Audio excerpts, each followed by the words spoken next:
Can you actually find real inner peace just by doing small spiritual practices every day? Or is that something people say while secretly still stressed and overwhelmed? Because let's be honest, most of us aren't sitting on mountaintops. We're working, we're caregiving, we're managing relationships, and we don't realize that we're absorbing way too much. So today I want to explore something. Can daily spiritual practices truly create inner peace? Or are we just adding more to our to-do list? We live in a world that constantly pulls our attention outward. Phones, news, notifications, other people's emotions, expectations. It's not that we're incapable of peace. It's that our nervous systems are overstimulated. And here's something important. Inner peace is not a spiritual achievement. It's a regulated state. When your body feels safe, your mind follows. When your energy isn't constantly leaking outward, clarity returns. So daily spiritual practices don't create peace out of nowhere. They help you come back to what was already there. You've heard this one before, breathe. But here's the part people skip. It's not about breathing perfectly. It's about signaling safety to your nervous system. One hand on your chest, one on your belly.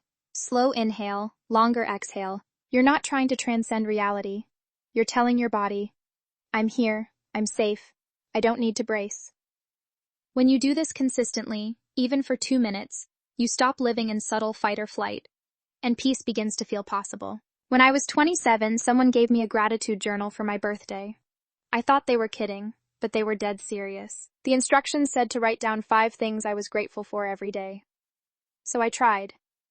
And at first it was hard. I was determined to keep the journal going until I filled all the pages. And something in me changed. What at first was a struggle turned into something that I started looking for every day. And frankly, it changed my life for the better. What to do? Gratitude works, but not when it's forced. It's not about pretending everything is perfect. It's about training your perception to notice what is stable, steady, or nourishing. 3 to 5 small things, not dramatic things. Small things, warm tea, a quiet moment, a conversation that felt honest. You're not bypassing pain. You're expanding awareness, and awareness creates emotional resilience. You don't need a 45-minute meditation practice. You need 5 minutes of real presence. At first, this can be a really uncomfortable practice. It's hard to sit still when your to-do list runs in your brain like a fast locomotive. Sit. Notice your breath. Notice your body. Let thoughts pass without wrestling them. If you've watched my other videos, you know I talk a lot about clearing without absorbing. Stillness is part of that. You stop reaching outward. You stop scanning. You come back into your own field. That alone can change your day. Here's something I've learned over the years, especially working with sensitive people. A lot of what we call lack of inner peace is actually carrying energy that isn't ours. When you stop to consider how in every way the world is imposing on you, the first thought needs to be, who does this belong to? You'll find that 98% of your thoughts are not your own. You have picked them up from absolutely everywhere. Parents, television, news, podcasts, teachers, friends, everywhere. So a daily practice might also include something simple like saying, what is not mine may pass. No drama, no ritual overload, just breathe and release, just sovereignty.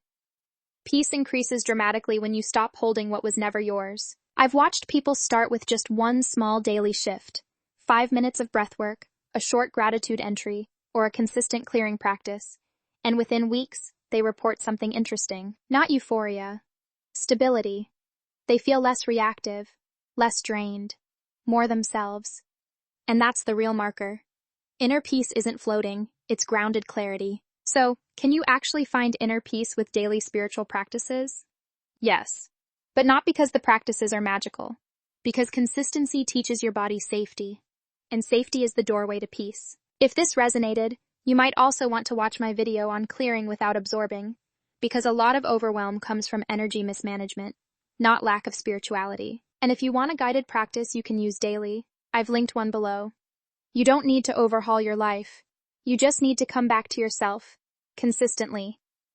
Let me know in the comments, what practice feels most doable for you right now? If you appreciate this video, be sure to like and subscribe for more. I'll see you in the next one.